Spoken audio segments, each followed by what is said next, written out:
Alrighty, I think we are live here. Hello, everyone. Happy Wednesday, and welcome to our weekly SAIL College and Career Workshop.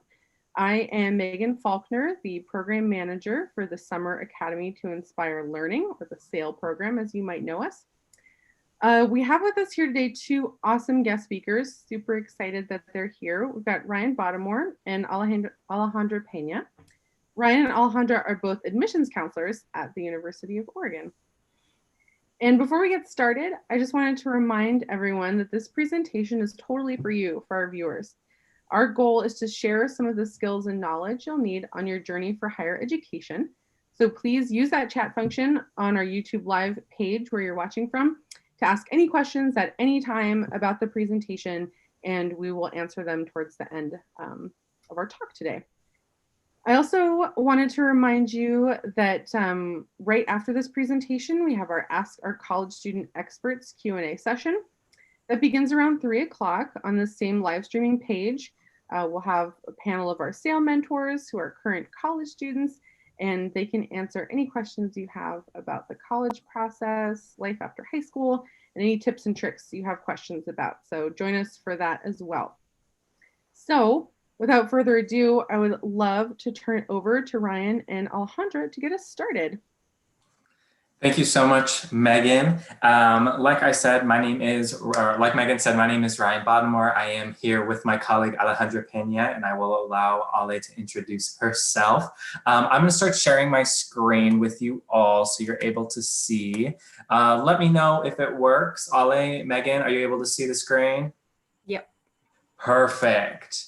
So we're going to get started. And so like I said, my name is Ryan Bottimore, admissions counselor at the U of O. I'm also a former student. So I graduated in 2019 with 2 degrees, one in business administration, the other one in art and technology. So I'm well-versed in everything, University of Oregon, but I'm also well-versed in a lot of things application and SSA based. Ale, would you like to introduce yourself?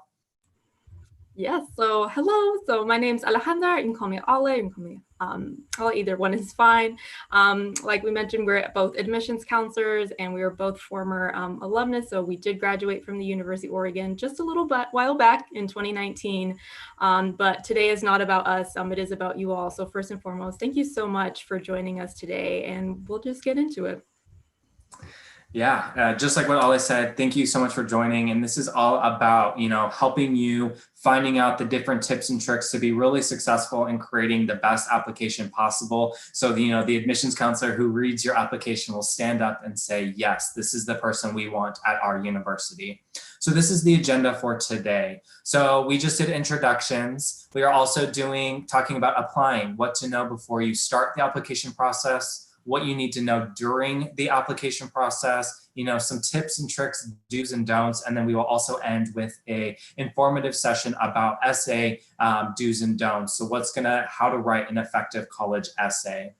I do want to do a little bit of a disclaimer before we get started saying, although we are admissions counselors for the U of O, this session, the information that we are covering is for making sure that you're doing the research and getting an understanding for applications all across the nation, not just for the University of Oregon, but across the nation, any institution that you are applying for. So I definitely wanted to give you a disclaimer.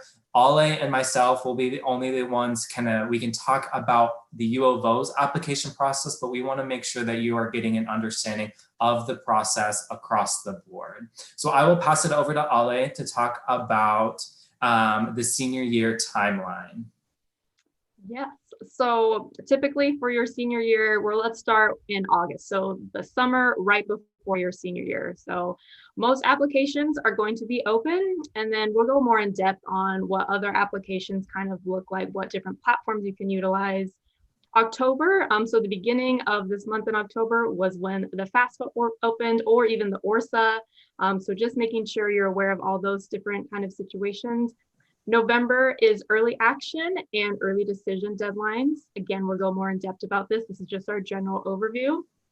January is going to when we get a lot of our different regular admission decision deadlines. So just make sure that you're aware of that specific circumstance. March and April is when all of your different kind of like financial aid packages and your decisions, that's when they're rolling out for students. May 1st is National Decision Day, meaning that for every other college or university that you have applied to, this is when you let them know, unfortunately, I will not be attending your college or institution. Or, Ryan, I am so excited to join the University of Oregon. Where do I sign kind of situation. And then rounding up for your final summer before you start your college or university is orientation week. For us, it's introduction. And that's when you also register for your courses for your first year as a college student. Alrighty, so applying, you're probably asking, where do we begin? Where do we even start, right? So we're going to go through the basics is what we like to call it. So do your research. First of all, we're understanding the world of admissions and deadlines and what that's going to look for, what that's going to look like for us specifically. So do you know the difference between early decision, early action, or do you know the difference between regular decision and rolling admissions? These are the terms that we're going to go more in depth of to get a better understanding for you all and see what the benefits of each of those different terms are going to be available to you and what's best for you. We are also going to demystify the holistic review process. Some colleges and institutions use this word holistic, but what does it really mean, right?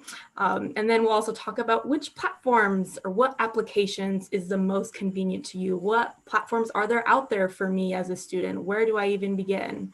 And then does any of these schools or colleges have these minimum course requirements? What steps do I need to take to make sure that I am on track to make sure that I will receive admission to my dream school, as one would say? So first is early decision. For students who apply by this deadline, they must commit to this school in order because this is a binding kind of guarantee. Typically, many times for students will not apply to any other schools that offer early decision because if you are accepted into that school, you are locked into that decision, meaning that that is the institution that you will attend. Early action is for students who apply by early action. They will simply receive an admissions decision sooner rather than later. This is a non-binding guarantee. So for us specific for University of Oregon, we are early action school, meaning that if you apply by our early action deadline, you'll hear back from us a little bit around in the middle of December, which is a really nice holiday present to you and your family. But also make sure that you're checking that which schools offer those early decisions and those early action deadlines. Regular decision is for students that can apply anytime before their designated final deadline. They'll receive a decision typically in a time frame designated with that university. Like we said with the kind of timeline, senior timeline overview, these typically happen in January. So make sure that you're aware of that as well. Rolling admissions. So students who receive a decision kind of depends on the time that you apply and how that timeline is going to look for you. So an example being is probably the best one is the sooner you apply to that college or university, the sooner you will receive a decision from them saying what that might look like. Typically, there's going to be longer application windows here as well, which is pretty nice. And then demystifying the holistic review, right? So just so you're aware, holistic takes into account multiple factors. This can range from your strength in your high school coursework. What academic programs are you involved in? What extracurricular activities are you involved in? Any unique hidden talents that you have? Your personality, that's all evaluating. Because by evaluating this application with a holistic view and perspective, we're looking at students more as a whole person, as an individual, rather than just a number on a piece of paper, because in this holistic review process, you are so much more than just a number. Perfect. And then here are just some options for platforms that we were able to find. So General overview, common application roughly has 800 different colleges and universities currently on that platform. And then typically for the coalition application, it's very similar to the common application, but more students on the East Coast, our friends on the East Coast use this application more than the West Coast. But there's also the application and that platform. And then universities or colleges also have what we are just kind of giving a general overview for university specific scholarships. And some colleges, universities have all three. They're available on the Common App and the Coalition and university specific, but some only have 1 out of 3, 2 out of 3, or 1 out of 3. So again, we just want to make sure we're emphasizing, do your research ahead of time, making sure you're understanding what this admissions realm will look like for you. Requirements. So of course, this doesn't speak behalf on all of our different wonderful colleges and universities across the country. This only speaks to a small selection for University of Oregon specific applicants for our students. Some schools and colleges have specific guidelines, but coursework that you are required to take in order to gain that admission, that admitted status, right? This is just ours, but this is a very small taste. There is so many other colleges and universities that have their own specific requirements that you just need to make sure that you are on track to make sure that you will receive that admissions decision letter that's saying, we are so excited to have you join our campus. And then just rounding off our first section for the basics, also what supporting documentation might look like and what is required versus what is maybe optional. Demonstrated interest is for some colleges and universities, they actually track how many emails you are sending, how many phone calls, what are you attending? Are you attending in this sense like virtual events, virtual visits? Have you taken a tour in the past? This is all considered within your application and your file as well. Test optional versus test blind. So is the school that you're applying for require standardized test scores, or is it completely optional? For us at the U of O, we are now a test optional school starting for fall 2021, meaning that you do not have to submit your standardized test scores in order to receive admission to the U of O. You are more than welcome to, but ultimately that is your decision. And some schools are test blind. So just make sure you're aware of what those different standardized test scores might look like for you. Self-reported academic records or official transcripts. Some colleges and universities in the early stages do require you to submit official transcripts, but some college and institutions don't require you to have it. They have a self-academic report that you fill out we usually typically recommend students to have a PDF of your unofficial transcript or so what you will, and type out every single class you've taken and what grade that you've received in there. If it's a school that offers official transcripts, make sure you're contacting your counselors within your respective schools to make sure that you are getting that document sent over to all the different colleges and universities that you wanted to see. Ryan, did you have something to add? Did I see you going mute, but no? Nope, I'm good. Sorry. Cool. And then letters of recommendation. So some schools require you to have letters of recommendation. Some don't require you, and some are optional. So some schools, maybe not on their website, that indicate that you are more than welcome to submit letters of recommendation. But sometimes they'll, if you reach out, you're like, hey, I see that you don't require letters of recommendation. Is that true? Is it optional? Because sometimes they don't disclose that on their website also. So just keep in that communication, seeing what that might look like for you. Required essay, resume, cover letter, all these different kind of opportunities, your extracurricular activities also being into account. Some schools have required multiple different essays. Some only have one. Some have optional essays. There's all, we're just, again, this is like a general sense of all the different supporting documentation that might look like for you. But we all just want to make sure that you are staying on top of it and seeing exactly what you're doing, what you're involved in. Some schools offer an interview, an audition, or a creative work portfolio for any of my arts kind of students. So again, just taking that extra step to view all those different academic programs and see what they want to see from a student and what is supposed to be included within your holistic admissions file as well. Just like what Ale said, this is just an overview of what could be required for you when you are going through this application process. It might seem like a daunting task. However, if you're only applying to maybe 1 to 3 institutions, you only have to do your research to really get an understanding of what this process is like for those institutions. So we're just giving you a general sense of what may be required moving forward. So we want you to make this as stressless as possible. That's why we're giving you kind of this heads up that these may be something that you are required of you when you submit your application.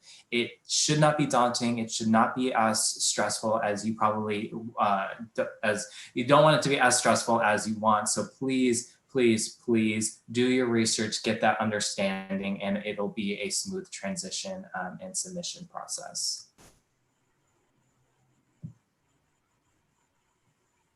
Great. So applying, what you need to know during the process, what that's going to look like for y'all. All right, first up, follow the directions.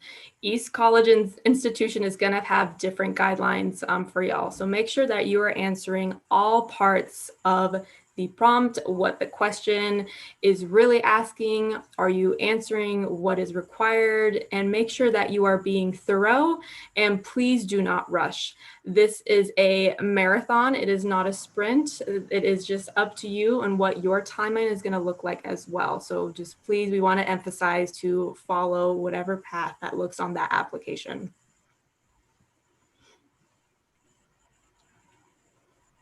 Do you want to go next one? Yeah, next one is be honest. So this is a huge one because we want to know who you really are, not a made up version of yourself, not your alter ego, but we want to know who we are reviewing. In your application, this is really a place for you to show off. Tell us more about your particular accomplishments, successes, failures, challenges, anything that will really let yourself shine. This is a great place to really advocate for yourself. Be proud of who you are. In the application, it'll ask you a lot of biographical information, demographic information. This is a place for you to really highlight who you are as an individual, really let yourself shine through your different, curriculum activities, whether you are a part of AP, IB, honors courses, you're dual enrolled, whether you have a plethora of amount of opportunities and, extracurricular activities that you're a part of.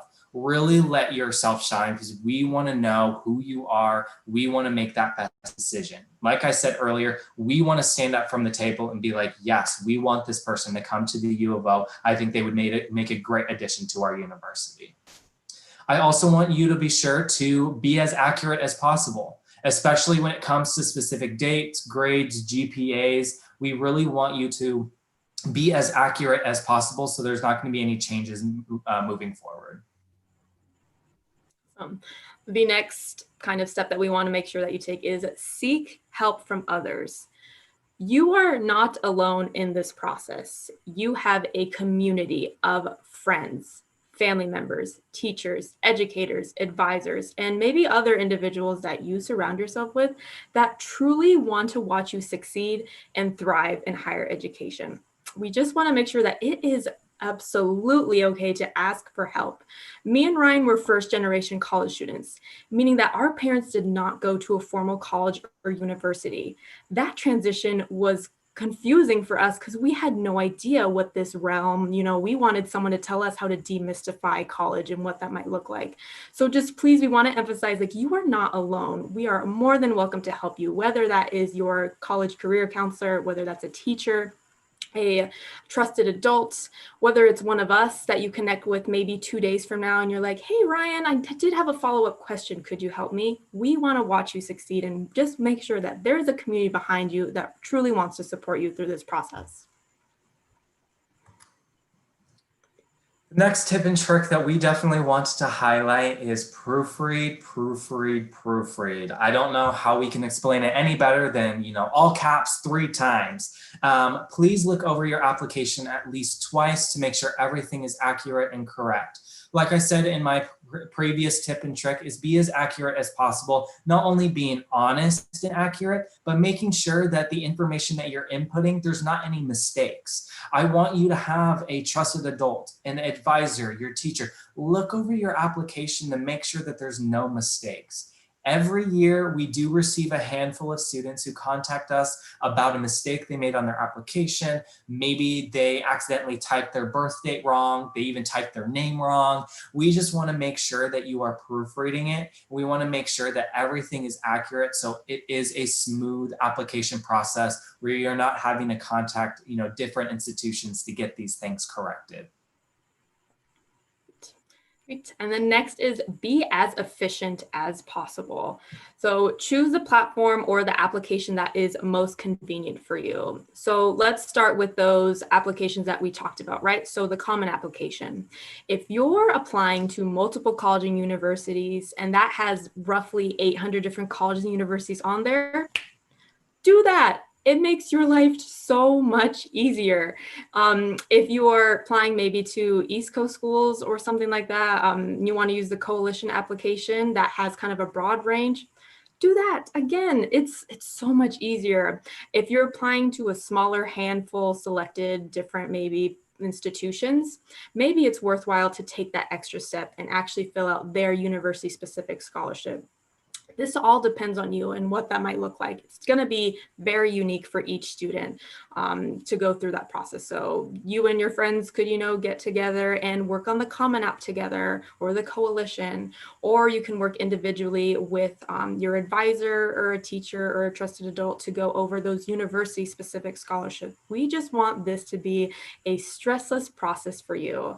And then if you're stuck, if you have any questions, again, please reach out to whether that's your advisors or those specific admission counselors or advisors at that specific university that you're applying to. They truly want to help you. That is why there is admissions counselors set for each specific region of the entire country, because they are there as a resource and want to help you through this process. The last one that we have for you, the last tip and trick to really make and kind of round out your application is staying in touch and following up, even after you submit your application. This is extremely important just because when students submit their application, they think that they are all set. However, what Ale talked about previously is that there might be some supporting documentation that we may need in order to review your application. So I don't want you to submit your application and think you're done. Send us a follow-up email being like, am I all set to go? Or is there things that you still need in order to make your decision? For us in particular, like I can't speak for any of our colleagues at other institutions, but for our process, your application has to be complete. All of your documentation has to be in before we can review your application. So say you apply early action by November 1st, but you don't submit any of your supporting documentation until January, February. Unfortunately, we're not going to be able to read your application and give you a decision by that time frame. So really make sure that you're checking your status portals, you're following up with your admissions counselor. As we have said previously, we are here to help you. We want to make this as stressless as possible for you. So please reach out. That is why, like all I said, we are here. And that's why this is a job to help you, be that guiding light for you. So now applying, how to write an effective essay. So the past, topics that we talked about, what Ale really focused on was really rounding out your overall applications, filling out the information regarding your academics, extracurricular activities. But one thing that we really want to focus on, especially now, is how to write an effective essay. And this is a place for you to really let yourself shine. It's a place for you to really mold and shape what you want the admissions counselors to read about you. So kind of behind the scenes, we really want you to understand the real purpose of the essay. And the essay is to demonstrate your ability and desire to be successful in college and even beyond in your careers or maybe even in your master's or PhD programs. We want to, demonstrate, we want you to understand that this is an essay to demonstrate your true intent to attend the school, your ability to think and write, clearly, logically, and abstract. We really want you to understand kind of the behind the scenes of why we are actually asking you and requiring an essay.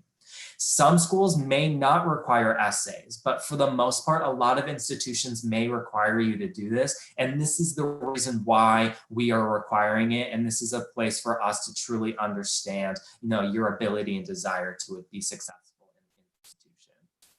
So kind of getting started, the basics again. So when you are looking at institutions and when you are doing your what you need to know before you start the application process, what you need to know during is that institution requiring an essay, or are they only offering optional essays? Some institutions offer a required essay, and then they have optional essays on top of that. At the U of O, we do have a 650-word personal statement. We also have 2 additional optional essays that you can choose from, but the one is required. So make sure when you are looking at the institutions, you are understanding whether it is required or optional. What is the question you want to answer? I will be running through a few prompts that you may choose from, especially if you're applying through the Common Application, but some institutions may require a prompt. It gives you, a quote you have to respond to, or it gives you, an instance and you have to respond to this. Others may be open-ended. So at the U of O, you can choose to write about absolutely anything. Like I said, this is a place for you to really shape and mold and let us hear your voice as a student. Is this essay that you're writing for all colleges, or are you writing one in particular? Are you writing just for the U of O, or are you writing it for the 3 or 4 institutions you're applying for? If you are, if you're writing it for all of them, are you addressing it to each individual one? Are you checking that you're, addressing it to the right school? We have seen it where people say to University of Oregon or to another institution when it might not be the actual school you are meaning to send it to. So really double check that as well. Also, kind of getting an understanding of essay. This is kind of like what you've been learning in your high school English classes. What is your thesis? What is the question you want to answer? What are you trying to show and prove? How are you framing your overall application? Does it have a beginning, middle, end? What do you want the audience to take away from this essay? And so we just want you to understand kind of these basics of getting started with this essay. And this is going to be creating a strong foundation. So when you start actually getting, words on paper, you really have a strong foundation to go off of.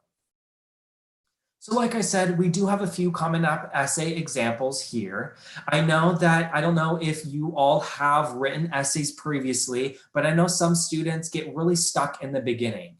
If you all are SpongeBob fans, I'm sure you've seen the episode where, SpongeBob's writing what I learned in boating school is, and he's stuck on the first word is the. And I just want you to understand that you could potentially do that. You may be stuck and you don't know what exactly you want to write. And that's why there are a few prompts, especially through the Common App, where you can choose any of the ones listed here.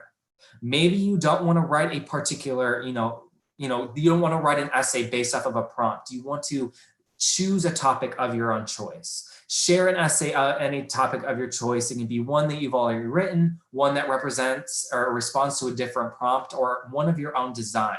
So as you can see, there are some prompts that you can choose for to get you started. However, if you don't want to write, from one of these prompts, you can definitely choose the one that's going to be the best for you and that's really going to showcase and let yourself shine. I want to emphasize authenticity and empathy, and this is a great foundation for when you're writing an effective essay. We want to know more about you. When you are writing your essay, think about these questions. Who am I? What do I love? Why am I applying to college? Why am I applying to this particular institution? How do I want to portray myself in my application? As you can see, it's all referring to I. It's all about you. We want to know more about you. We don't want to know more about one topic. We don't want to know more about your friend. We don't want to know more about your family. We want to know more about who you are, and this will show your authenticity and let your voice be heard. We also want you to connect with the audience. Who is reading your application? Is it me? I'm the admissions counselor for Lane County. Is it Ale, who has territory in Eastern Oregon? Who is reading your application? Are you going to connect with your audience through experiences? Or are you going to be choosing to share emotion and evoke emotion where you want us to empathize with you? Have we felt the same emotions as you? Have we felt sadness, happiness, joy, disappointment? Really show who you are and really empathize with us. That will really make us, be encompassed and engulfed into your application, especially your essay. And it'll make us say, yes, we want this student to come to the U of O or any institution that you're applying. Really be authentic and really empathize with your audience. So we do have a video, and hopefully this works. Please let us know if it doesn't. I'm counting on you, Megan, to see if you can hear this. What can you really accomplish in 650 words? There are a few things you should specifically be aiming for, and all of them are easy enough to accomplish. First of all, you want to make yourself memorable. In advertising, the idea of making yourself memorable is called branding. Celebrities often call it star power. What it really boils down to is finding something about yourself, your experiences, and what you have to offer to the world that is effortlessly recognizable and easily recollected. What will make you stand out in a sea of similarly qualified applicants? If a group of admissions officers is sitting around the decision table all looking at groups of students with similar GPAs and activity lists, what will make the one reading your essay grab your application, stand up and say, "Take her! Take the dancer who choreographed her presidential election! I want the trapeze artist with the fear of heights. Don't forget that hilarious soccer player with the gnarly feet." An admissions officer should be able to easily recall details that are emblematic of your personality and that are representative of who you are at your core. Your essay should also tell admissions something they don't know. You should use these essays as an opportunity to say something that hasn't been said. This is how I feel about this thing. This is what is important to me. This is what I value. Maybe you talk about the bonding that occurs in morning car rides shared with your mom, or your nerdy love of experimenting with model rocket ships. Wouldn't it be fun to detail your all-consuming allergy to processed foods? We're so sorry about that, by the way. Or maybe compare your talents and inner qualities to your favorite sports cars. The students who are most successful try to reveal something to admissions officers that they would not be able to find on your transcript. And this doesn't mean you can't write about something that already appears on your activity list or in your academic report. What it means is that your essay shouldn't be about the mission of Habitat for Humanity or even what you did in your community service hours for the organization. Rather, it should be about how your experience with Habitat for Humanity changed your life in a real and compelling way. What unexpected experience did you have there? How did it make you a more complete and interesting person? If you can't tell a story that is personal and revelatory, you should consider looking elsewhere for a topic. Your essay should put your personality on display. Are you studious and curious? Are you sensitive and brave? Are you determined? Are you funny? Are you hungry? Have a donut. These qualities should shine through in your final essay. No matter the topic, an admissions officer should feel like they're getting a giant slice of you in there. Family members and friends should be able to recognize your voice. A good test is to think, would it be weird for anyone else to put his or her name at the top of my essay? If so, you're on the right track. So hopefully you got something really good out of that video. I think we wanted to share that 3-minute video because I think it really emphasizes and kind of reiterates everything that we have said previously, not only for your application, but for your essay.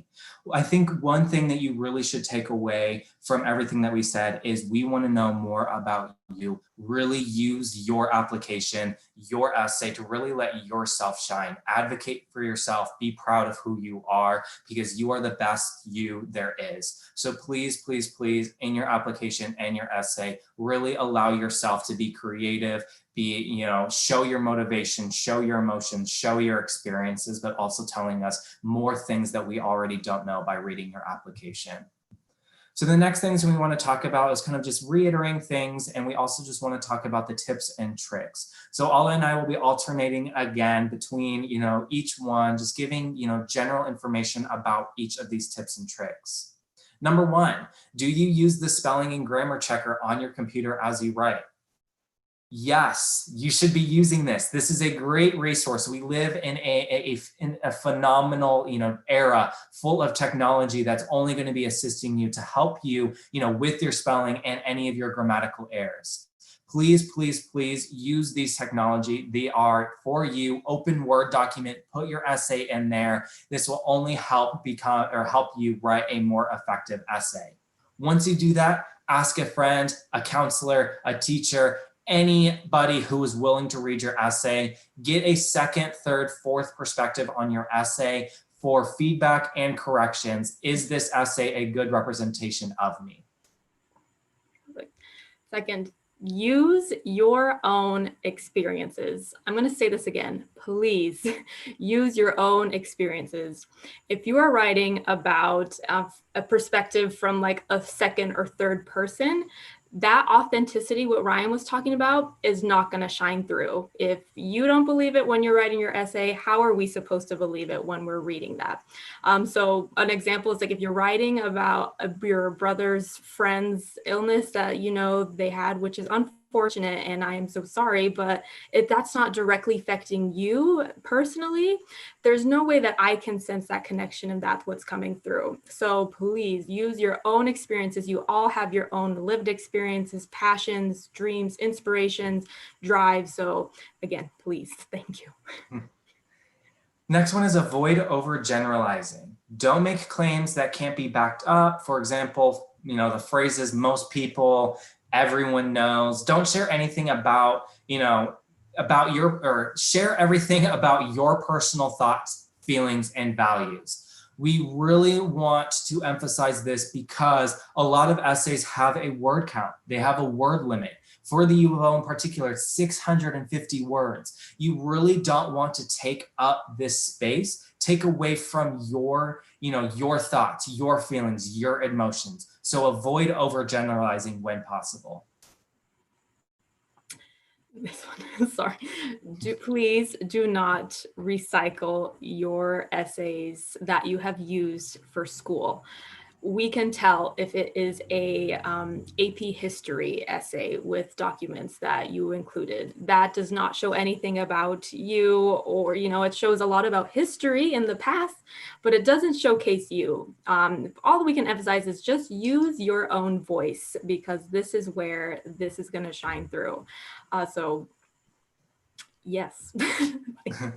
The next tips and tricks, we kind of said this, and even the video said this. The essay is not a place to reiterate anything that you have put in your application.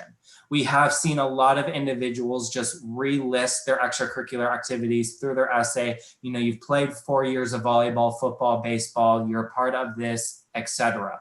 We really want you to move past that. We really want you to share your experiences, your emotions. We really want you to talk about something unique that we already don't know, or don't know about you already from your application. Avoid being too general or broad. So this is when we really want to break that barrier. Be specific, go deeper, go and explore what exactly you want to do. Like, write about your passions, your inspirations, your drives. Again, just emphasizing that this can be so much more than just a general essay.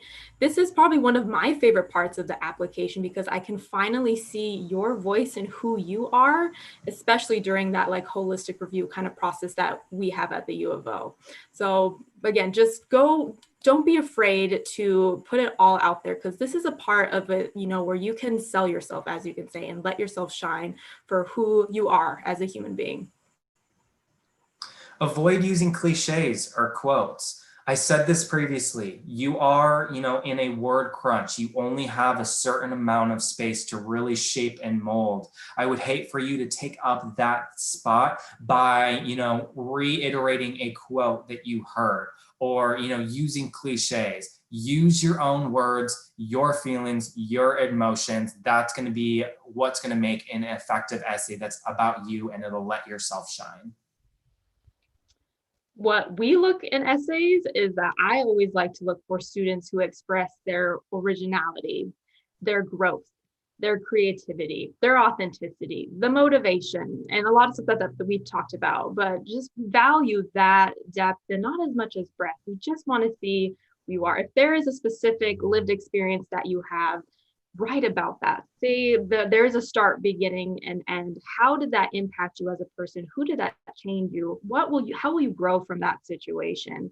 I personally, when I read an essay, if I can like sense them, I can like sense if the student writes within their voice, I can sense them within my office standing right next to me telling me the story. And it always gives me goosebumps when I find those stories because those are one of my favorite essays that I have. Do double check to make sure you answered the prompt. Don't get off track. Decide what you want to write about and work backwards from there. Kind of going back to, getting started. What is the question that you want to answer? What are you trying to prove and show to your audience, to, the admissions counselor reviewing your applications? So make sure you're answering the prompt. Make sure you're getting what you want across to us. Like I said, 650 words, sometimes it could be shorter, sometimes it can be longer, but really, really utilize that, that space to really showcase and let your voice be heard, making sure that you are making it come across the way you want to. We understand that there is a lot of layers with this and what we're talking about with y'all today, but please don't forget to enjoy this. This is a wonderful time in your life where you're taking another fantastic transition within your life. So, so just make sure you're enjoying the time, and again, that community behind you that we want to watch you succeed. So all that being said, I know that was a lot of information that we gave to you today, but thank you so much for just creating this space as well to have this discussion. And I see there might be some questions coming through, but yeah. Yes, thank you so much for allowing us to come and talk to you about the application process, and hopefully you learned a lot today. Definitely use this as a resource for you to really make this as stressless as possible. I think the biggest thing right here, the doc is saying it perfectly: have fun, enjoy this process. Although it can be daunting, really enjoy it. Like Ale and I said, thank you so much for allowing us to come, and we are going to be taking questions now.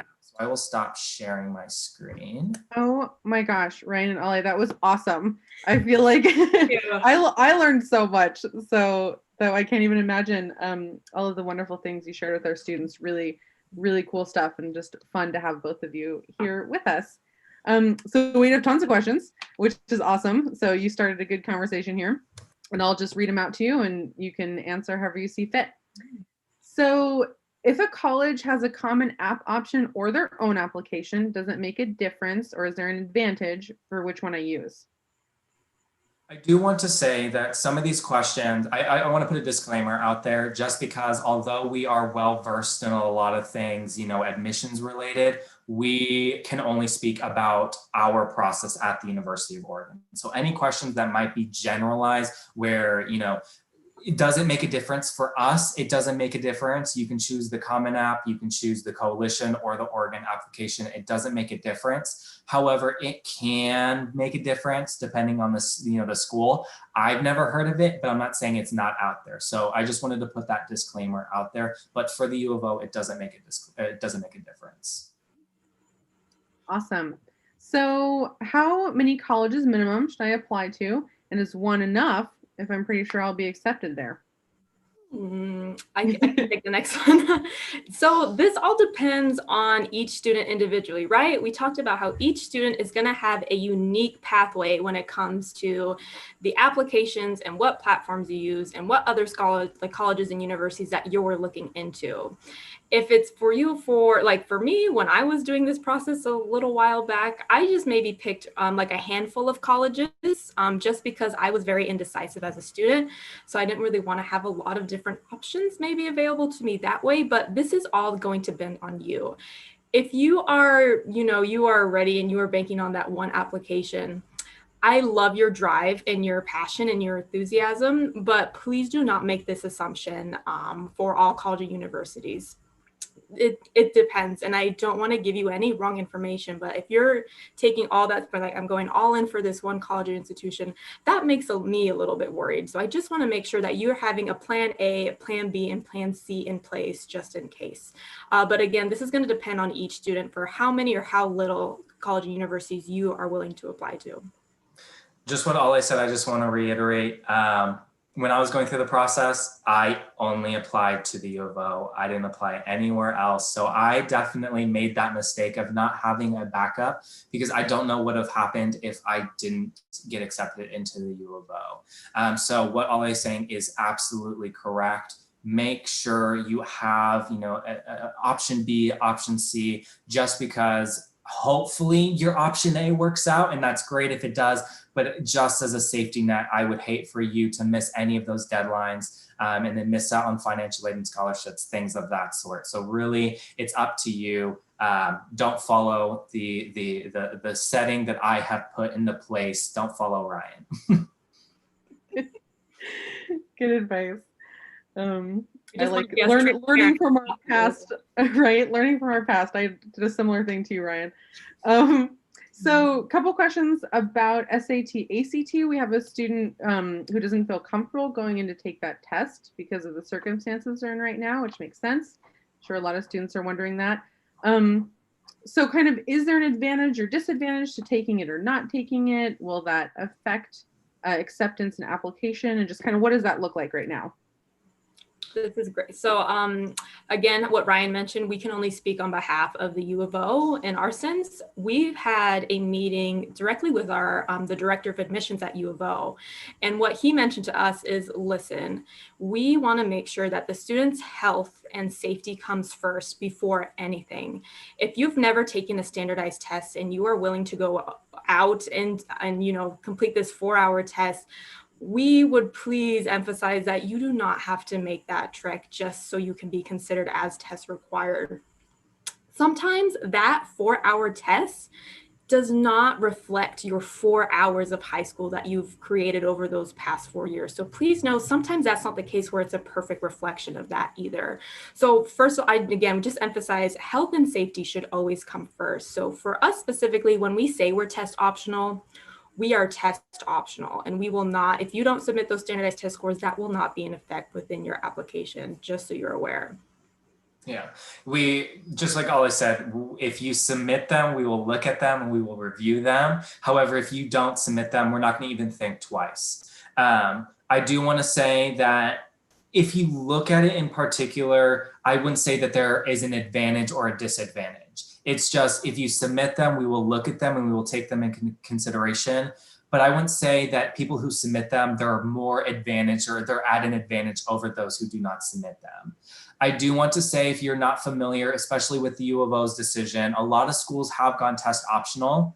Some schools haven't. So make sure when you're doing that research, are SAT and ACTs required? Are you comfortable enough to go out and take that test to get into that school you want to go to?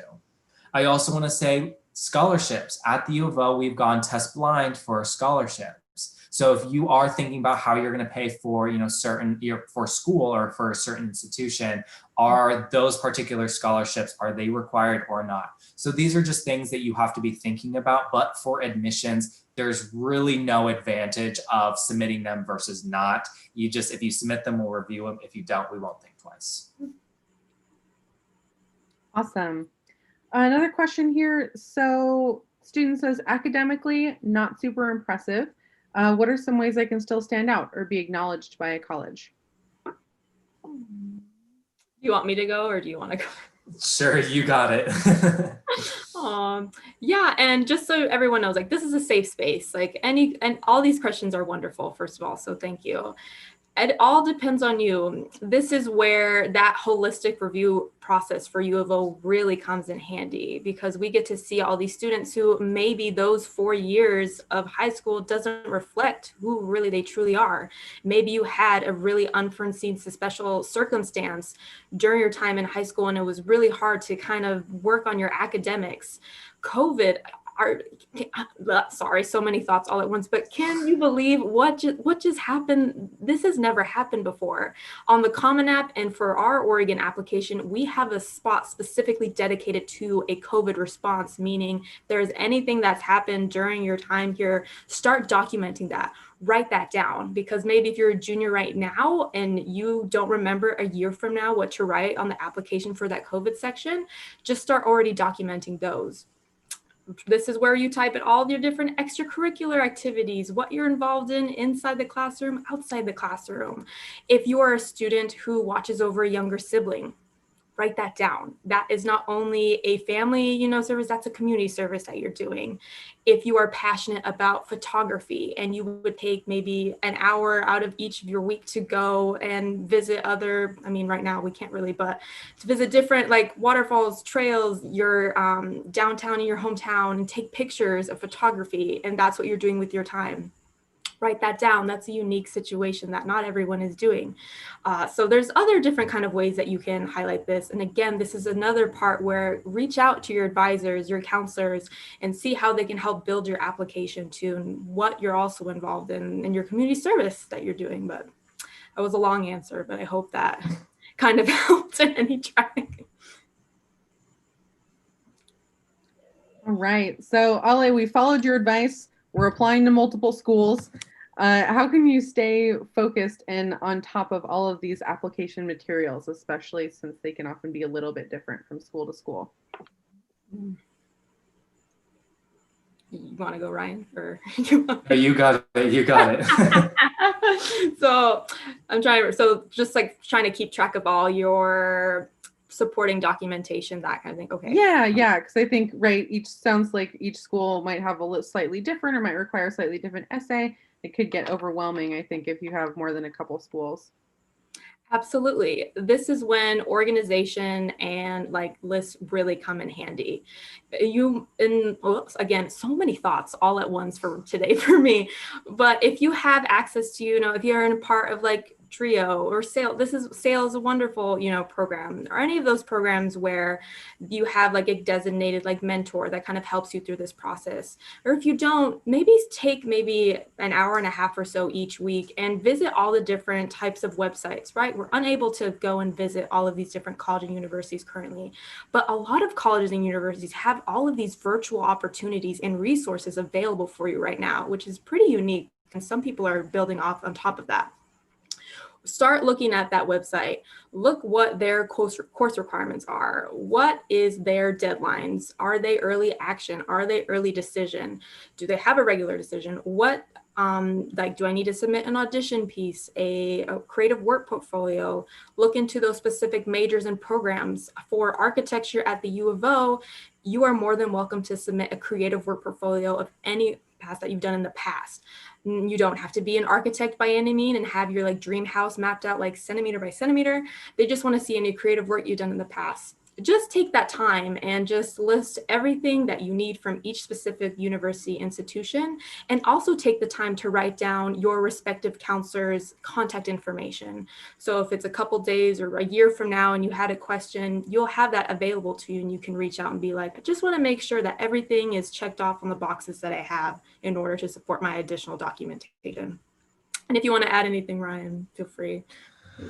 I think what Ale is saying is absolutely correct. I think what you need to do is figure out which schools you are the most interested in and then do your research. I also think it might be worthwhile, if you have the time and you have the capability and you have the technology, to potentially just speak with an admissions counselor for 5 to 10 minutes and really get an understanding of what is actually required of you. So you submit the application. What else do I need to submit? Usually, at the U of O, we do have the opportunity for students to schedule, a 15, 30-minute, meeting with, your admissions counselor, and you definitely should be taking advantage of that. So maybe if you want to get a better understanding of what the UO offers, I know that other institutions offer these things as well. So I think if you don't want to do if you don't want to do like the full research going website to website, and if you just want a better, full understanding of words coming out of the admissions mouth or admission counselor's mouth, and you can hear and quickly write it down within that 15 minutes, that also might be more time efficient. Awesome. Thank you. We just got a really good question in the chat here.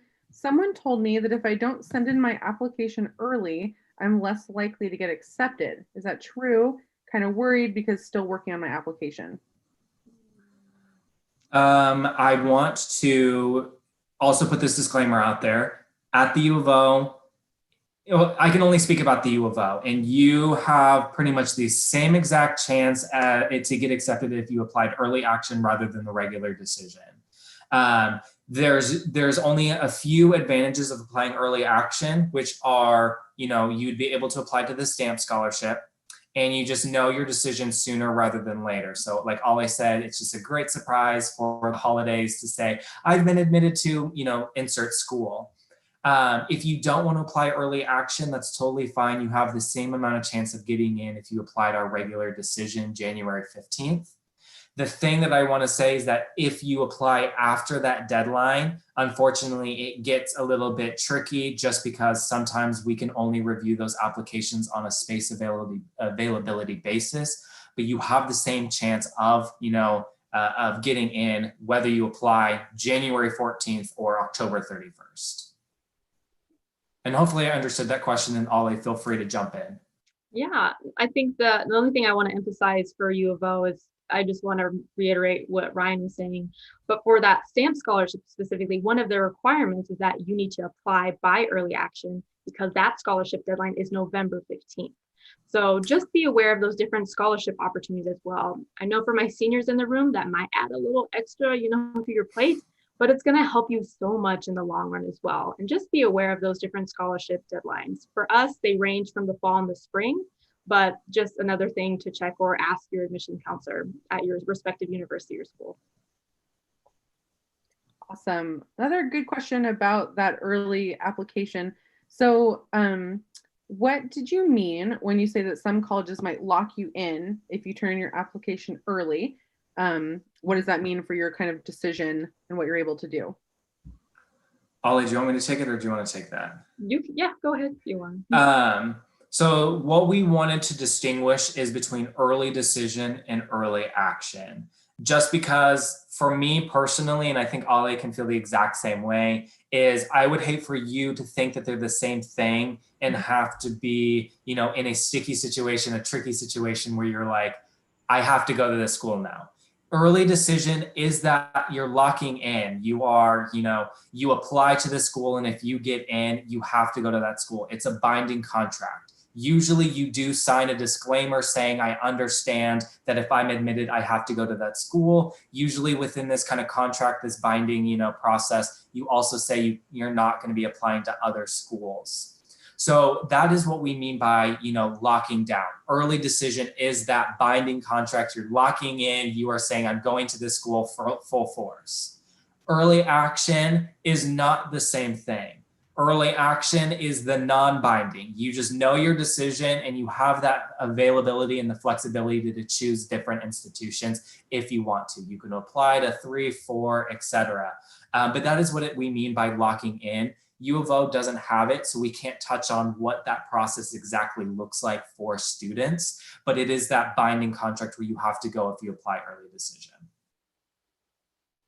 Yeah, that's an important distinction. Thanks for clarifying.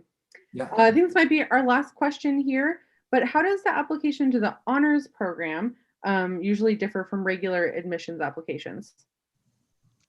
Yeah, I can take this one. So thank you for researching that we have an honors college, insert student name here. But if for those that don't know, surprise, we have an honors college at the U of O. A brief overview is that it's a small liberal arts college within the University of Oregon, and it's a separate application, but within the application to U of O. So whether you're completing, we're on all 3 platforms, by the way. So we're on the Common App, the Coalition, and the University specific scholarship or specific application. And then with that, you'll just see like a question that's like, hey, are you interested in applying for the Clark Honors College? And you would say, yes, I am. And it's an additional essay that you would submit. So kind of earlier, we were talking about see if they have any optional essays or documents that you need to send, that kind of thing. That's with the Honors College. They accept around 350 students a year, give or take. You don't necessarily have to be a specific major or minor to be a part of the Honors College. There are students that are biochemistry majors, and there are students that are dance majors within the Honors College. I would like to emphasize that if you are a student who has academically challenged yourself in the past, so you're taking those honors, those AP or those IB courses, and you want to take it a step further at the U of O, this is when I see students really succeeding and thriving in the Honors College. But yeah, anything you'd want to add, Ryan? The process for applying to the Clark Honors College, I can only talk about our CHC application process. I can't talk about any other school's honors process, but I'm glad that you did that research and you understand that you have that availability. When you apply to the Clark Honors College, it is not a separate application. It's an add-on to the U of O application. So in the application, it'll say, are you interested in the Clark Honors College? And you click yes, and I think you submit a supplemental essay, the Clark Honors College essay prompt. You submit that. When you submit the U of O application, that is not only for admissions to the U of O, but it's also for admissions to the Honors College. Us as an office, the Office of Admissions, we review you both ways for the U of O and the Honors College. So we do two separate kind of processes where we review you for not only the U of O, but once we review that, then we will review you for the CHC. Awesome. Thank you. I feel like we just keep here all day and just keep chatting. But thank you so much for spending some time with us and for answering, for all of your great answers to the questions as well. It seems like students really found this valuable. So grateful to you both. So you two, if you have any closing words, you're welcome to say them. And then you are just welcome to pop out of our Zoom meeting. Well, I just want to say thank you all again so much. These questions were fantastic. And the fact that you have this availability, right? Like this is like a whole day or this committed to, higher education and what that might look like for you. This is a phenomenal opportunity that not a lot of students get. So you're already starting this process and just asking these initial questions is fantastic. So again, thank you so much for this space for us to join you all. It has been a pleasure, and enjoy the rest of your day. But thank you all so much. I won't reiterate or anything that Ollie said. I'm mimicking that, everything. I do appreciate you giving us the platform to come and speak with you today. I also, thank you for taking the necessary steps to learn more about this process, taking the necessary steps to see if higher education is possible for you, is accessible to you. So thank you. If you have any questions, feel free to reach out to myself or Alejandra. We are more than happy to answer any questions that come our way. And like Ali said, these were fantastic questions. So thank you. Let us know if you have any questions and enjoy the rest of your day. Hope you all are staying safe and staying healthy. Well, I have one last question for you. You just reminded me of it. So I always like to put any additional resources or contact information or what have you in the description for the video. So I can definitely put the admissions website. But anything else you would suggest? Any resources? The like virtual.uoregon.edu has a lot of different virtual resources and opportunities for students, especially during this time. You could always put our contact pages from the website specifically. Those will have our phone numbers, our emails. You can also schedule one-on-one meetings or find your respective regional-based admissions counselor. All you have to do is put in your zip code and you'll find your counselor, which is pretty nifty, right? Yes. Nifty little tool that we have. I think those are the my favorite ones that I like to include for students.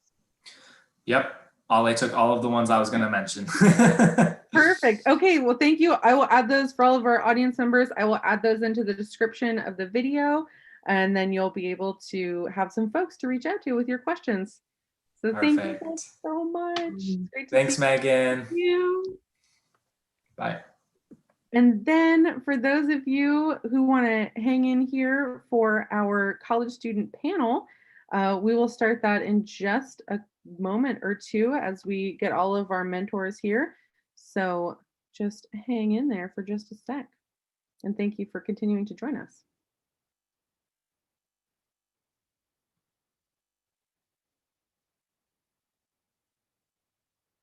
Hi, Josie, Michael. Hello. And you too.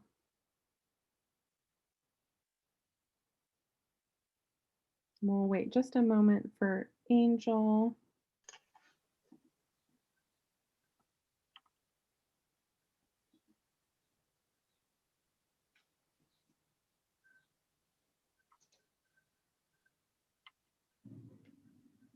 There he is.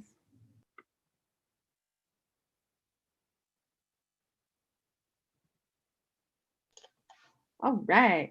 Thank you, three, for popping back in for our panel. Here's Angel. Hi, Angel. Thanks for jumping in the chat with you and Angel, or you and Josie rather, for popping in the chat and sharing your experiences and answering questions. That was awesome. So as a reminder to all of our high school student viewers or teachers or college and career center folks, whoever's watching us, please feel free to put any questions you have in the YouTube chat. That's what we're here for, to keep answering those questions from a college student perspective. And we will do the best we can to get any answers for you. But why don't we start out with just a quick intro? We can do, how about we do name, pronouns, and your highlight of the week so far. Get us warmed up. And I can go first. So Megan, she, her, I am program manager for SAIL, and my highlight of the week so far. So I get a lot of produce from a farm, and we got raspberries this week, which I did not realize were still in season, but a really nice treat because I love raspberries. So that put a smile on my face. My name's Michael. My pronouns are he, him, his. My highlight of the week will probably be right after this, when I get to fulfill my civic duty and turn in my ballot. So I just filled that out today. I can go next. Hi, everyone. I'm Josie. My pronouns are she, her, hers. And I think my highlight of the week is probably that one of my most challenging classes, our professor moved the due date for a really big homework assignment that's worth a lot of points. So we all got an extra 2 days to do it, which was very exciting, especially for me because it's very difficult. So that was a good way to start off my week. Hey friends, my name is Angel. My pronouns are he, him, his. I think the highlight of my week was yesterday. I was able to interview a U of O student, and it was a very inspiring interview. So I just need to edit that and have it ready to post for Monday. So stay tuned. I was going to ask you more questions, but no spoilers. Everyone can subscribe to our Instagram and check it out. Oh, awesome. So we can certainly go any direction that our chat questions take us, but I thought since we were just talking about admissions and kind of deciding where you're going to apply and all of that good stuff, if you want to transport yourself back to maybe junior or senior year, would love to kind of just hear about what that time was like for you. What was the admissions process like? And looking back, maybe what would you have done differently, or what advice would you have? Yeah, just kind of sharing your experience, because I think that's something a lot of our students are headed into, and you know, most of us, that's the first time we will have done it.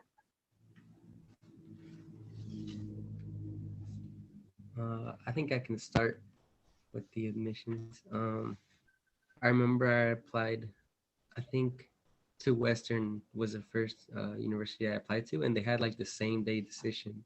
So like we had kind of like a field trip for some of the seniors, which is pretty cool because that you apply in the morning and then you get to tour Western, and then before you leave you get the like the little envelope, and it'll tell you if you got accepted or not. And two of my friends and I, we got accepted that same day, so it was our first university we got accepted to together. All three of us are first generation, so it was an exciting time. I didn't end up going to Western, unfortunately, but you know, it was great knowing that I was able to get accepted. And then U of O, I remember I applied for the early decision deadline because I was pretty stoked. I was really U of O was always like one of, like, I want to say top, but like it was always in the back of my mind, and I was like, oh, it would be cool to live in Eugene, because when I was young I would never visit Eugene. And that it'd be nice to go to a new city. But I think the thing that helped me out the most was like plan out the deadlines and know what days I'm supposed to like fill out. Like I think it was November 1st, so I think all of October I was like, okay, I need to focus. like my entire focus was just on the U of O application, so it really helped me get through it. And by December, I got the decision, and it was pretty exciting. But yeah, I mean, if I didn't ask my counselors and my advisors for help during high school, I don't think I'd be able to like even realize there was an early decision for U of O. So I got to give a shout out to them and thank them for helping me get to where I am. But yeah, I mean, it's a pretty exciting and scary process. So it's always nice to have people along your way that will help you and support you.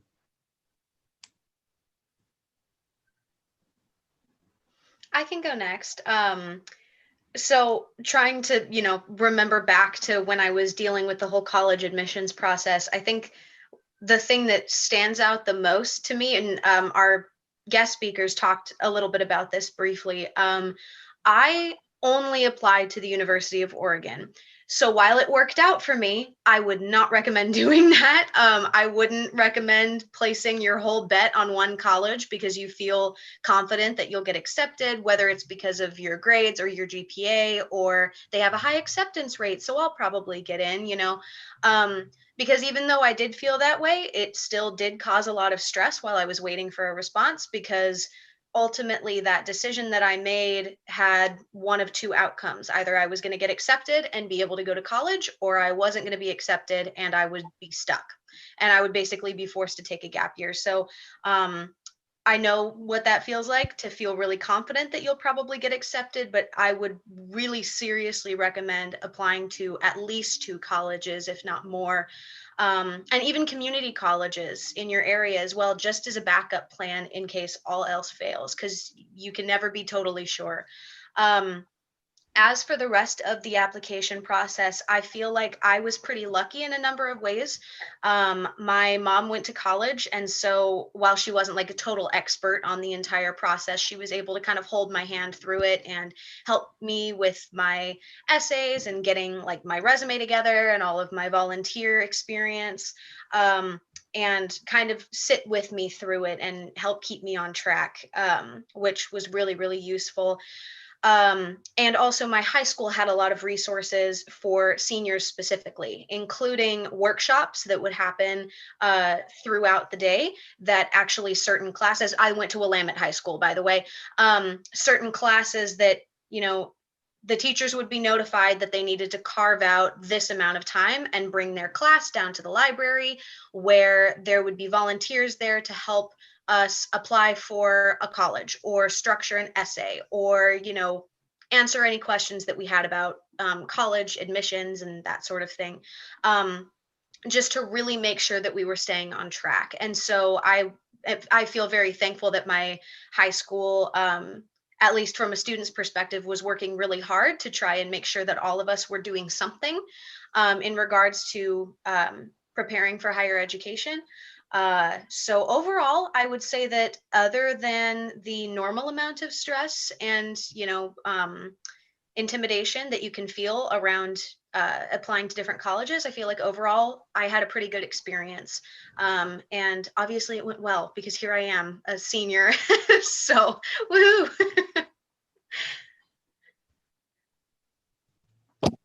Yeah, I would just also kind of what's the word I'm looking for? I would agree with Josie, I guess, to apply for. I mean, obviously there are application fees and it's a lot of work and all that sort of stuff. But for me, when I was starting this process, I wanted to go really far away from home, and so I wanted to apply. I wanted to apply to like 20 different schools in like New York and Chicago and all this stuff. And then as it got closer and closer to the deadlines, I started like not wanting to put in that much work. And so I didn't apply to those colleges. And I had like a personal vendetta against the University of Oregon, just because my family, like the only person in my family who had ever gone to college went to Oregon State. And so my whole family was Oregon State Beaver fans forever. And so I just always assumed that's where I was going to go. And then somebody told me like the day before the U of O application was due, somebody told me like I should just do it anyway, just in case. And so I did. And obviously I'm here because the more, as soon as that application deadline passes and you didn't apply, that door is closed, right? If you apply and then, weeks later you can get the financial aid award letter and you can get like all this extra information and then make the decision from there. And that's what I ended up doing. I got accepted to both, but the U of O said that it would cost me less. And so that's where I decided to go. But having those options still open to me later on into the process was a huge help. That's great. Thank you for sharing.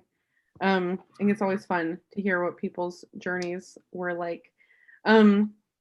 Another question about journeys, especially since Michael and Josie, you two are seniors, and Angel, I know that you already have your major decided, you know what you're going to be doing. So I guess let's start with what your major is, and then if you didn't do that major, what would you have done instead? What's your alternate life and why? And it can be as, well, yeah, I'll let you. I already know the answer for me because I've thought about this a lot. So I'm a linguistics major. And for anyone who doesn't know what linguistics is, because some people think it just means we know a lot of languages, and that's not really what it is. Linguistics is basically the study of language as a whole. And so I learned to translate languages that I've never seen before, including dead languages. I study language acquisition, like in babies or when people learn second and third languages next to their native language. I learn about the structure of languages, how they're put together, not just English, all sorts of languages. So it's really, really fascinating.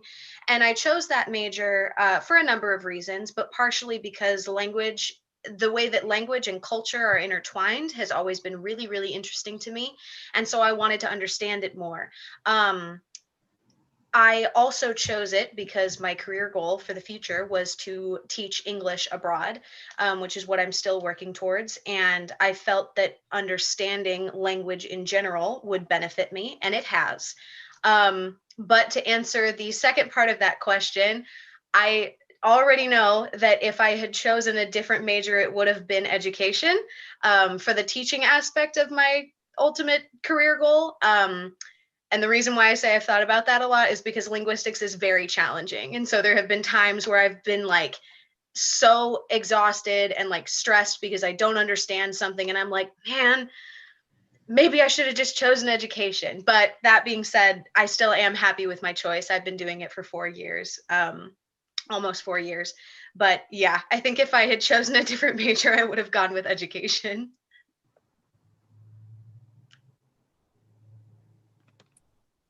So I heard somewhere one time that every scientist has like the moment that they got into it. And I think making sweeping generalizations like that is just bad. But I do know that that applies for me.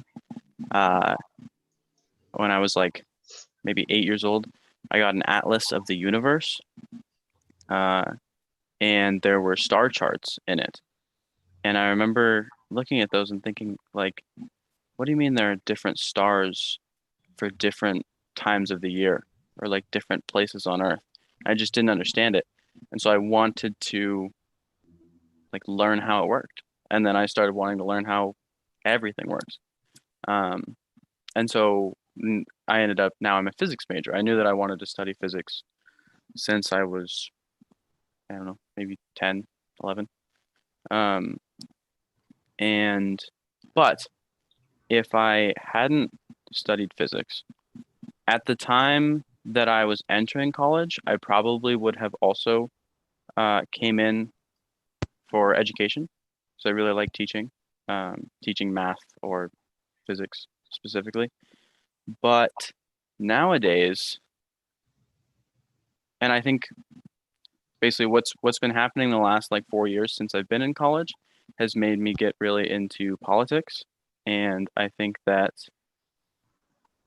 by this point in my college career, if I hadn't been doing something so that I'm so passionate about as physics, I would have probably transitioned into, quite frankly, I'm thinking about it right now, but probably would have transitioned into like being in public office of some sort.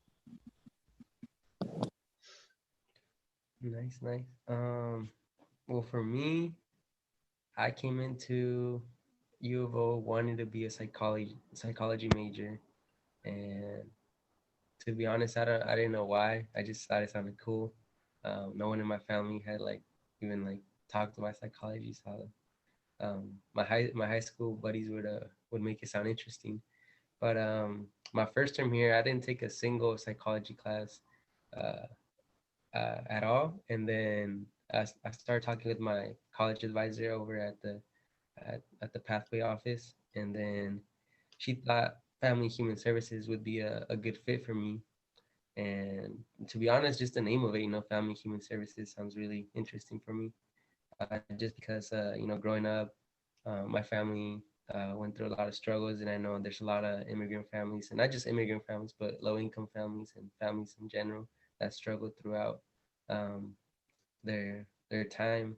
And then, so I wanted to, I know for a fact I want to do something to be able to help them out, and which is pretty awesome because I'm doing that. Right now I'm trying to help out younger students, like motivate them to get to college, and solidify the steps to get to college and actually get them there. But so far I'm liking family human services. It's not, to be honest, I don't like it being online because I need that in-person feeling. I need to work with people, and it's a different environment, but it's a little tough right now.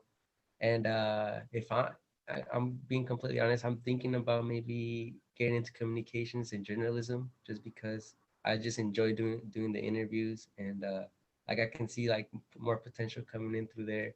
But it's something that I'm thinking about. But if I wasn't a family human services major, I would probably go into something about with music, like production or something with music. I'm a big fan of music. I feel like everyone is. And then we just all have different tastes. So I want to explore all those tastes, because like there's good country songs. And so I'm not big into country, but once I hear a good country song, I know it's good. But yeah, that's just my point of view.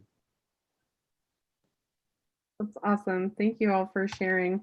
I think that's one of the best things about going to college, and I think the U of O and many other schools have this advantage where there's so many things offered and so many really talented faculty and students that there is some, how can you decide? I don't know how you could ever decide really. So kind of in that vein, I would love to hear what your most memorable class that you've ever taken was, and what was special about it.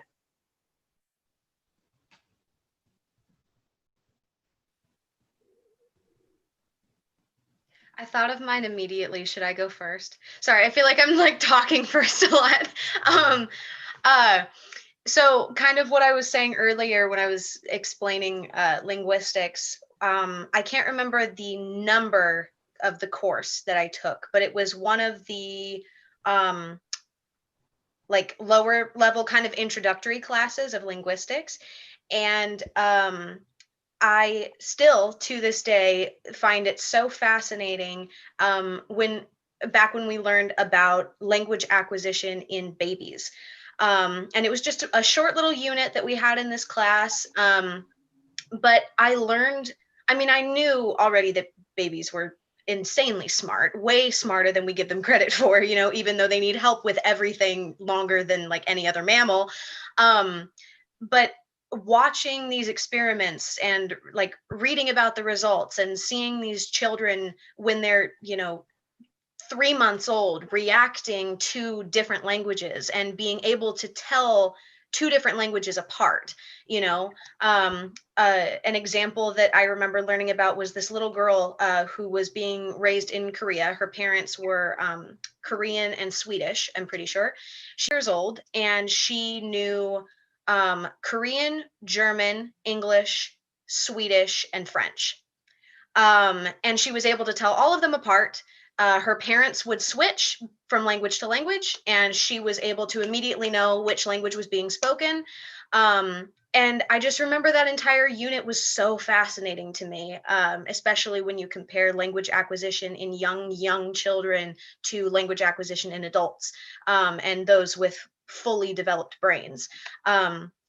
So I feel like that was one of the defining moments where, I had already declared my major, but I was like, wow, this is going to be really hard, but this is going to be really, really cool and really fun. And I was right.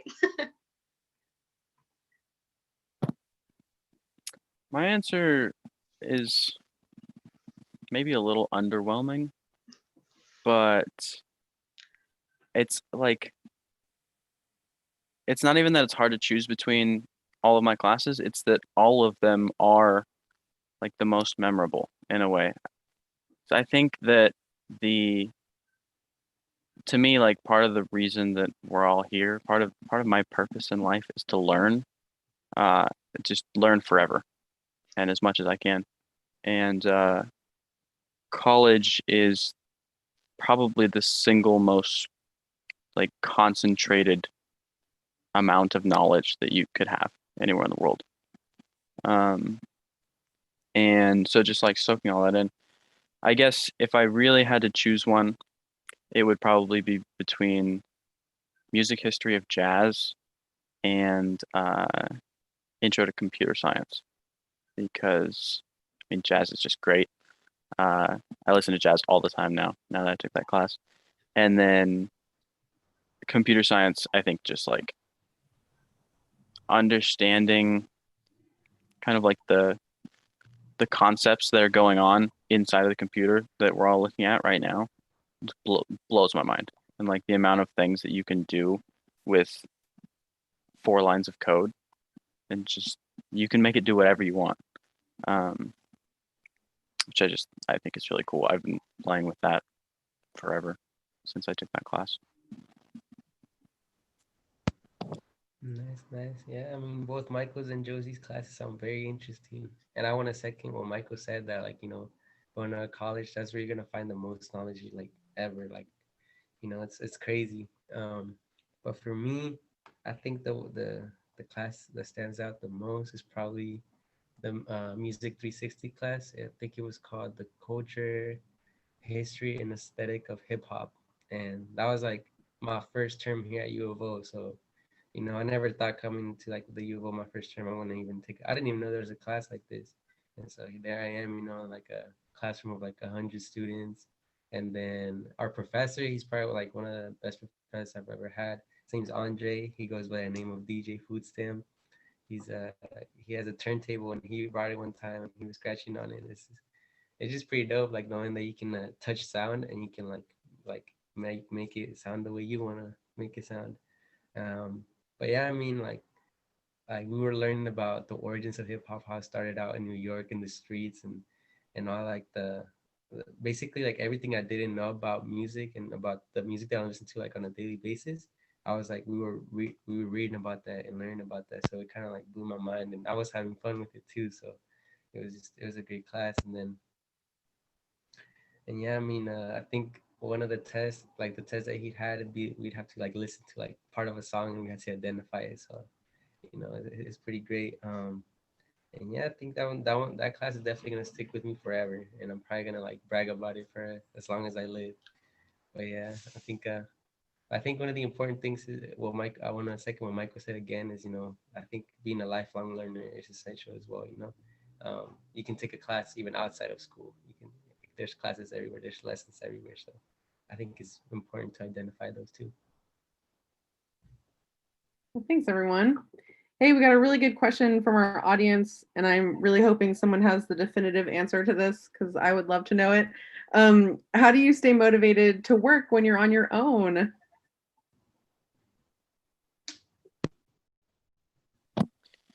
I don't stay motivated. I mean, that's just the simplest way that I can put it. I don't stay motivated. I get spurts, I can somebody mentioned, I don't know if it was in this or something else I saw, but that kind of like motivation or like energy is kind of like a currency. And for me, my motivation to say do my homework, I have to pay a certain amount of something in order to do like a homework assignment.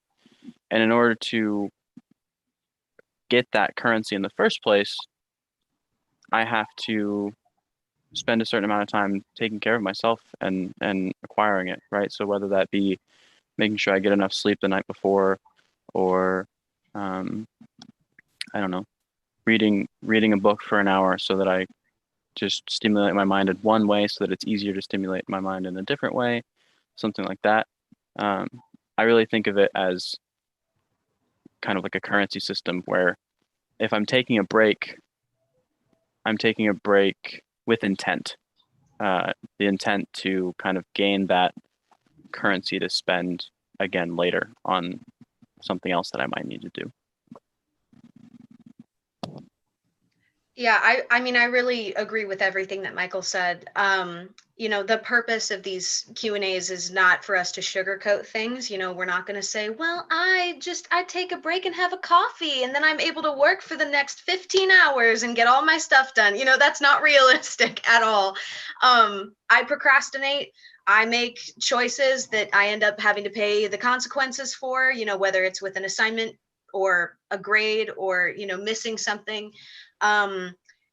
Students are not machines, and sometimes you just run out of juice and you need to know your body and your mind, and you need to be aware of when you need to lay down for 30 minutes, when you need to treat yourself to something nice or do something nice for yourself. I'm huge when it comes to self-care. It's very, very important to me.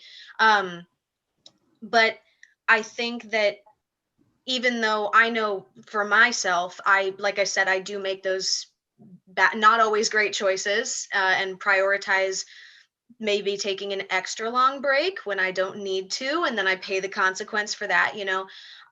Really what I think can motivate me, other than taking care of myself so that I can keep working, is just sort of reminding myself what I'm doing all of this for. I don't think by any means that if you get anything less than an A in every single class, you're not a good student. But, keeping my grades where I personally want to see them, working as hard as I can on my assignments, using resources around me, going to office hours, talking to counselors and advisors and things like that.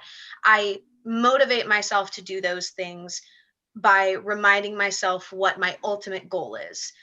I feel like if you look too far ahead at what your goal is in the far, far future, whether it's your career or where you see yourself in 10 years, you might start to lose sight of the path you need to take to get there. And then it can just be really stressful trying to figure out how to get there. So just try to do the next right thing.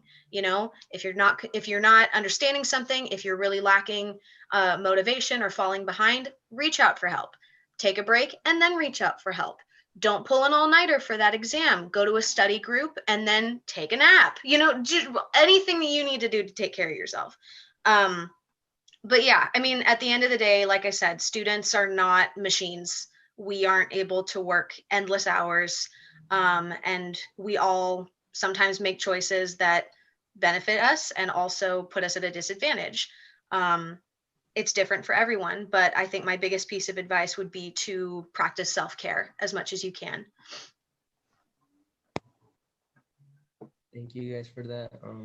Michael and Josie gave very good advice. I really like Josie's self-care tip. I wasn't huge into that during high school, and it really affected me. So when I got into college, I realized that when I was staying at the dorms, there's just a lot of students there, and like when you're tired and you kind of you have no battery left in you, like being around so many people, it can just drain you even more. So like that's when I decided to okay, I'm gonna start going on walks.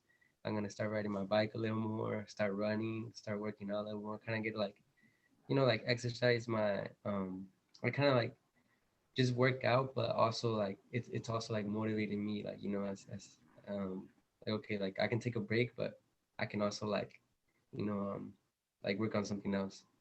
And working out's always been a goal for me. I haven't been the best at like keeping like staying in shape or staying following a routine. I'm doing better now. Like I'm more X's on my calendar the days I work out, so like that helps me out. But it also like de-stresses me when I'm like so much on the computer and like doing too much homework. But yeah, like you just gotta realize when it's like, okay, like maybe I have like 2 days to finish the assignment. I don't have to like grind it out today. I can take a break, do whatever you like to do, read a book, maybe watch a movie, go outside, you know, or maybe I hang out with some friends. But yeah, it's just for me, I think I get motivated. Like there's different forms of motivation for me. Like when I'm doing homework, sometimes I'm like, okay, like I need to get a good grade on this. Or I need to graduate college, so I'm gonna work really good on this. But sometimes I'm thinking about my family. Okay, like I'm doing this for them as well, so I need to stay focused on it.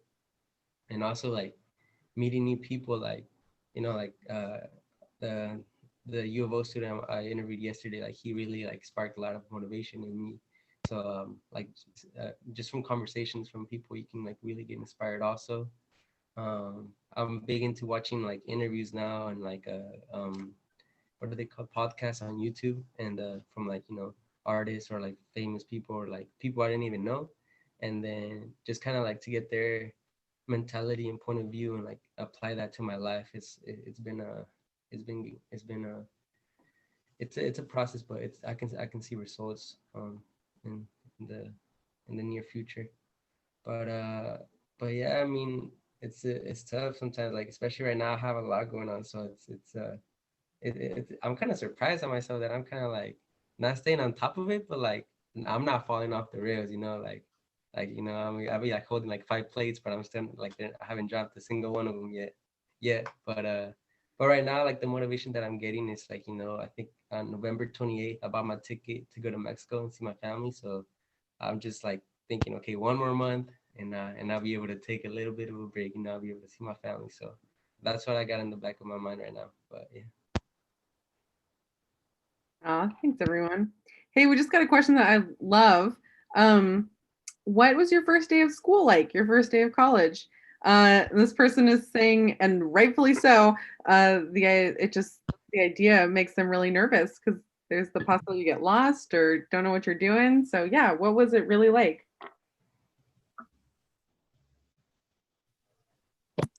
Well, first of all, I would say that if you're going to be living on campus, they have you move in somewhere like 4 or 5 days before school actually starts. And so that's a really good way to familiarize yourself with campus specifically. And you can just, you know, walk to all your classes and figure out where they are, how long it's going to take you to get from one to the other, stuff like that. But at the same time, I mean, get lost. Who cares? You know, like that's probably the best way to like figure out where everything is and to discover things that you might not have ever discovered otherwise. I mean, like, yeah, I'll leave fun things you discovered to the other two, but I'd just also say like the first day living in the dorms, at least the first like week was when I really realized that like I was in the right place because just like the people that like I got to meet my roommate and a bunch of people on my floor and stuff like that. And then you go to your first class and you meet all these other people. Sometimes you realize that, oh, this person on your floor that you hadn't talked to yet is already in your class. And then you develop a friendship. And then now all of a sudden he's living on the other side of that wall from me. Right. Like that sort of stuff just happens. So, yeah, I mean, just being on campus in the first place is huge. Um, whether it be living in the dorms if you're able to do that, or just being on campus as much as you can and like studying in between classes, stuff like that. There's just so many people and things to see and do.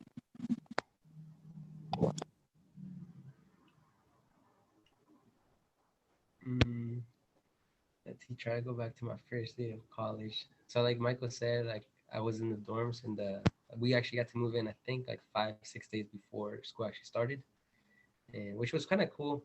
That way, like, you know, you're not too rushed, and then like when it's actually the first day of school, you can actually focus.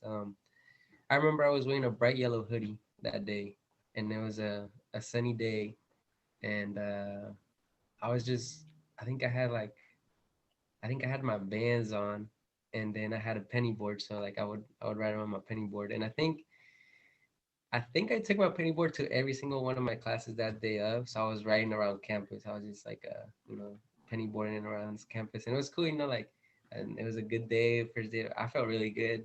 Um, Not knowing what's gonna lie ahead, you know, with your assignments, but I didn't need to know that at the time. But yeah, I would just enjoy, like, I was just kind of taking in and admiring the fact that I'm like living on this university, and I have like all these dining halls open for me. I have all these like a bunch of people around me that I don't even know yet, but I might get to know a couple of them. Like I have so many like buildings to explore. Like I remember seeing like I think the museum and the library. I was like whoa, like these are huge buildings, you know. Like they look amazing. And like I'm gonna be able to like go inside of them. And I saw the business building list. I was like, dang, like, you know, I was just in awe. And yeah, I mean, like the first day it was easy with classes, like, you know, we're just talking about syllabus, and I was just like, for me, I just had a big smile on me that whole day. And then yeah, I just kind of like uh that was a form of motivation right there too, you know, like I'm actually here at the U of O. I'm actually going to class, I'm actually doing this, so like I actually need to do good. so yeah. Um, so I definitely remember being, you know, half super anxious and nervous and half really, really excited. I'm someone who hates not being prepared, especially for new things. And so I distinctly remember, by the way, I didn't live on campus, so I took public transportation to get from home to campus. I arrived 2 hours early so that I could scope out where all of my classes were. I was that freshman who had, and there's nothing wrong with this, it's very helpful, who had my phone out with the campus map, and I was following it everywhere I went to make sure that I was going in the right direction.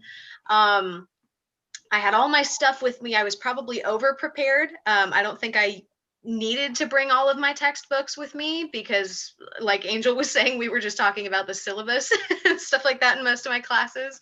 But I was very, very, very excited. I remember feeling a little bit overwhelmed in a couple classes, but most of the classes that I took my very first term of my freshman year were classes that were full of other freshmen. And so I wasn't like surrounded by people who already knew exactly what they were doing. I was in the same boat as basically everybody else in my class, which was really nice. I was also in a FIG, which I think the name has changed now, but it was a freshman interest group, which, yeah. And so I'm not sure if other colleges have similar things. I'm sure they do, probably by different names. But at the University of Oregon, the FIGs, or whatever they are called now, are really, really helpful for helping you kind of ground yourself your freshman year. It's a group that you can apply to be a part of, that, you know, it can be based on an interest, or it can be based on your major, I'm pretty sure, something like that. Mine was just the linguistics freshman interest group. And so it kind of put me in a community right away of other freshmen who were interested in the same exact thing that I was interested in. I made friends there. We had study groups because a lot of us were taking the same classes, and it was really, really convenient. The last thing I'll say, it's not specifically about my first day, it's about my first whole week. I was so focused on trying to find my classes and not be late and get there on time and find a seat before everything got taken, that I went the majority of the first week without drinking any water, which was really bad, because then Friday came around and I was like, why do I feel like I'm going to pass out? Like, what's wrong? And then I realized I had like barely been eating anything and I had barely been drinking because I was so focused on like making my first week go smoothly. So don't do that. That would be that would be a big piece of advice. Don't do that. I love that realness. It's so true. Let's see, Michael, I'm gonna ask you this question because you were the most previous person to go. What the heck is syllabus day? I feel like that's something that would be helpful for people to know coming into college and just kind of knowing what that first actual day in class might look like. It's interesting because most people say syllabus week, and I don't know what classes these people are in. I have never had a class that took a whole week to go through the syllabus. It's like maybe the first day. A lot of times it's like 10 minutes. They say, oh, it's syllabus is online, just read it, and then they just go straight into the material. But the point being that every class is, in fact, I think required to have a syllabus, which just means that's kind of like the rules and regulations that the professor says this is how the class is going to work. In that syllabus, they'll tell you what you're going to be graded on and policies on late homework or attendance, all that sort of stuff. A lot of times they'll have a schedule of what you're going to be learning throughout the term, stuff like that, when their office hours are. And so generally the first day of class in any given class, they are going to go over the syllabus.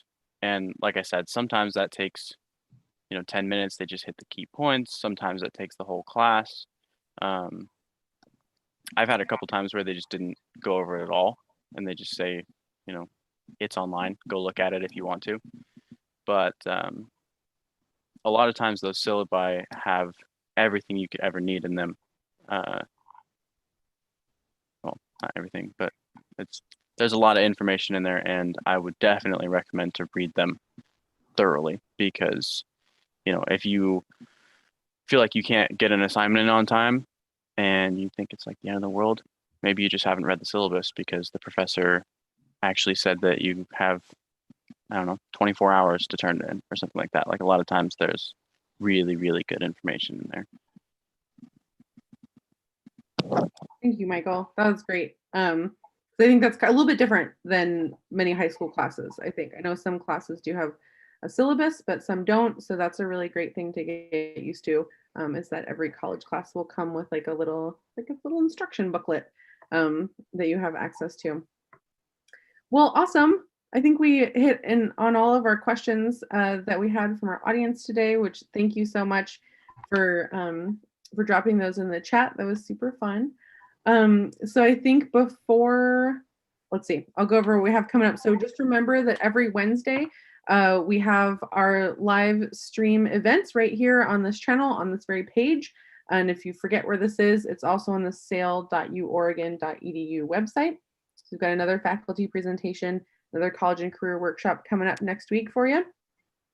And then in the meantime, if there's ever any questions that you have, or if you want clarification, or if we mention something and you want a copy of it, you can always email us at salesstaff@uoregon.edu. So we're truly always here if you have any questions.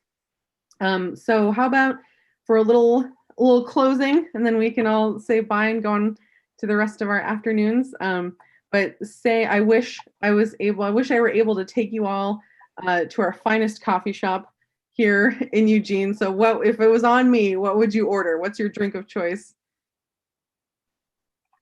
Where would it be on campus? What's everyone's favorite coffee shop on campus? I mean, maybe location wise, like that would change things, but they all have the same coffee and the same drinks. the exception of Starbucks, maybe. Oh yeah, But the exception of ran Starbucks. by the U of O are the same, yeah. Yeah. I mean, okay, so technically it's not one of the like UO cafes, but on campus in the art museum, that little tiny like sort of restaurant cafe area is one of my favorite places to be. I just love the ambiance and I love that entire museum. And I've studied there, I don't know how many times, and I miss it very much. So I would probably go there, and I think my drink of choice would be a hot French vanilla breve. Ooh. I am infinitely more boring. I'd say 9 times out of 10, it's probably just straight black coffee for me. Maybe if you were paying, Megan, it might be a peppermint mocha. But yeah, I probably wouldn't buy one for myself. I'm not big into coffee. To be honest, I don't think I've ever gone to any of the coffee shops at U of O on campus. I have gone recently to the one that's on, I don't know what street it is, but it's by 7-Eleven. I think it's called Espresso Roma. Mm. I don't know if you guys have been there before, but the bag, like once you actually like, I didn't know there was like a bag section that's in the open, and I just love the environment there. Like there's like actual trees and like the benches are like old school, so like it's got it reminds me of like somewhere down in Mexico or even like South America or like I don't know, it makes me feel like I'm in Peru, but I wouldn't get anything coffee. I think I just go with like a regular hot chocolate. I think just cause of the environment. I mean the season right now, you know. I think that's my drink. Yeah. Solid. I love hot chocolate. Oh, okay. Well, next time we can be in person. I owe you all one. So thank you so much for hanging out again this afternoon, and I hope you have a wonderful rest of your afternoon. Thanks everyone for hanging out with us. Of course. Nice to see y'all. Have a good one.